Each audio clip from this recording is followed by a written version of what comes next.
তোমরা ইয়া করলে কেমন হইব? পুরো রাস্তা তোমরা ইয়া করলে কেমন হইব? মুরব্বি যখন আমি কথা বলতেছি তখন ঘড়িতে সময় হচ্ছে 4:21 আর আমাকে যেতে হবে হচ্ছে ঢাকায়। তো চলুন দেরি না করে রওনা দেওয়া যাক। আসসালামু আলাইকুম, আমি টোটো ভাই আর একটা নতুন ব্লগ নিয়ে আপনাদের সামনে হাজির হলাম। আর আজকে আমার গন্তব্য হচ্ছে ঢাকায়। রাইট নাও আমি এখন আসছি হচ্ছে দেওয়ানহাটে, আর আমার গন্তব্য হচ্ছে চিটাগাং থেকে ঢাকায়। যেহেতু চিটাগাং থেকে ঢাকায় যাব, বাইকে তেল নেওয়া লাগবে। আর রাইট নাও এখন আমার কাজ হচ্ছে একটা ভালো একটা পাম্পের মধ্যে ঢুকে তেল সংগ্রহ করা। আর সেই ভালো পাম্পের খোঁজে আমি এখন চলে যাব হচ্ছে টেকনিক্যাল মোড়।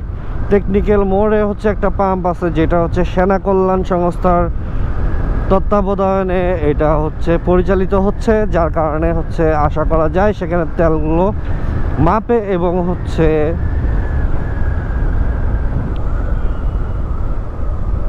মানে মোটামুটি ভালো হবে ইনশাল্লাহ।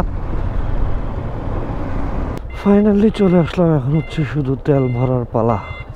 অকটেন 125 টাকা। হ্যাঁ,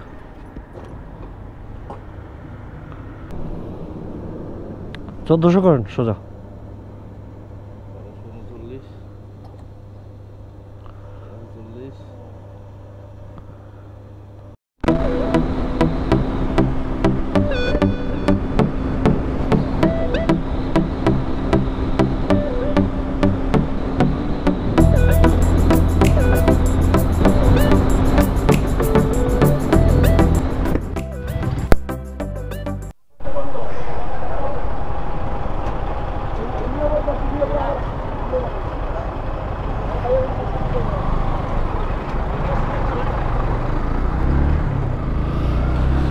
এই হলো চাপাচাপির সমস্যা। হাইওয়েতে যেটা সমস্যা সবচেয়ে বেশি ফিল করি সেটা হচ্ছে ট্রাকের বাসের চাপাচাপি। মানে বাইক দেখলে তার হয়ে যায়, আর হয়ে গেলেই তো যেটা হয় আর কি, এটা তো বুঝেনি।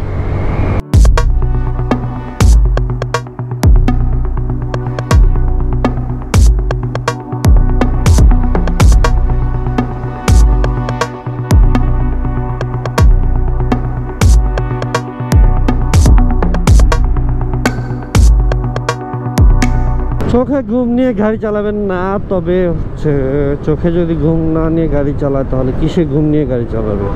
যাই হোক, হয়তো ঘুম নেওয়ার জন্য প্রত্যেকটা গাড়িতে কোনো না কোনো চেম্বার দেওয়া থাকে, কিন্তু আমার গাড়িতে হচ্ছে সিঙ্গেল কোনো চেম্বার নাই। তো কিচ্ছু করার নাই, আমাকে মাঝে মাঝে ঘুম নিয়ে গাড়ি চালাইতে হয়।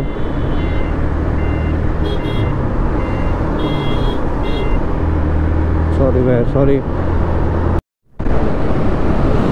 বেলা বাজে 7টা। কুমিল্লা পার হওয়ার পর দেখেন কি অবস্থা, কুয়াশায় কিচ্ছু দেখা যাচ্ছে না সামনে। আমার যতটুকু মনে হইতেছে জায়গাটা হচ্ছে চান্দিনা। আর এখন সময় হচ্ছে প্রায় 7টা, অলরেডি সূর্য উঠে গেছে।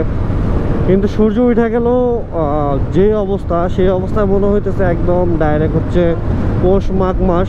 পৌষ মাঘ মাসের শীতের যে কুয়াশায় যে সকাল, সেটা কিন্তু আসলে সেরকম না। এখনো পর্যন্ত কিন্তু শীত ওইরকমভাবে স্টার্ট হয় নাই, জাস্ট হচ্ছে ভোর রাতে একটু কুয়াশা পড়ে এরকম আর কি। তো যাই হোক, অলরেডি মানে এদের কোনো সিগন্যাল নেই। মানে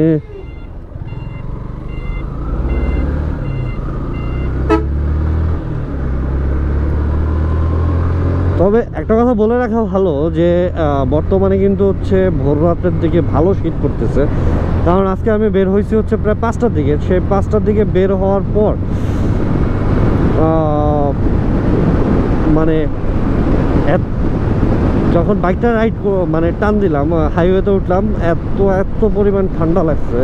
যদিও আমি ভিতরে 2-3টা গেঞ্জি পরে বের হয়েছিলাম, কিন্তু কোনো কাজ হয় নাই। সো বুঝতেই পারতেছেন, যদি কোনো দিকে ট্যুর দেওয়ার ইচ্ছা থাকে তাহলে কিভাবে প্রস্তুতি নিতে হবে।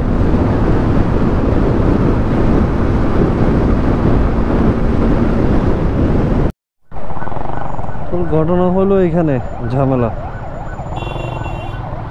যাই হোক, ঝামেলা যেখানেই হোক না কেন আমি চলে যাব ভাই পুরো রাস্তা আপনারা ইয়া করে রাখলে কেমন হইব? এই বেটা যা, পুরো রাস্তা তোমরা ইয়া করলে কেমন হইব? পুরো রাস্তা তোমরা ইয়া করলে কেমন হইব? আসার জায়গা দিতে হইব তো না? আসার জায়গা দিতে হইব তো?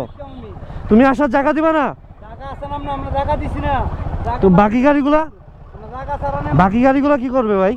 বাকি গাড়িগুলা কি করবে?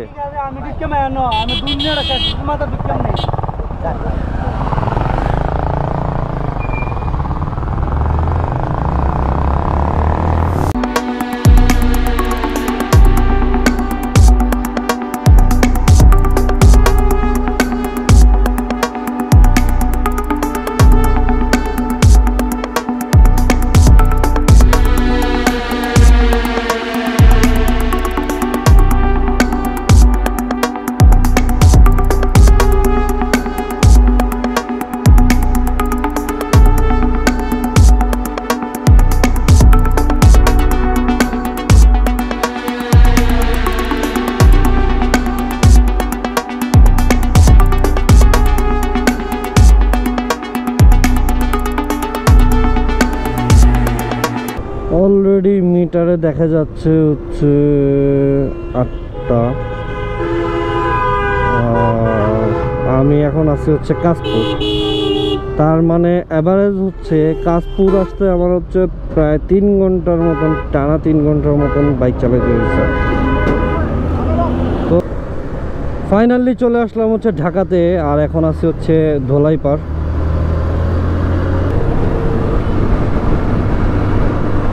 তো যাই হোক, আলহামদুলিল্লাহ আল্লাহর রহমতে সহি সালামতে আসতে পারছি। আর সবাই ভালো থাকবেন, সুস্থ থাকবেন, এই বলে আমি আজকে আমার ব্লগটা শেষ করতেছি। আবার দেখা হবে নতুন কোনো ব্লগে। তো আল্লাহ হাফেজ, আসসালামু আলাইকুম।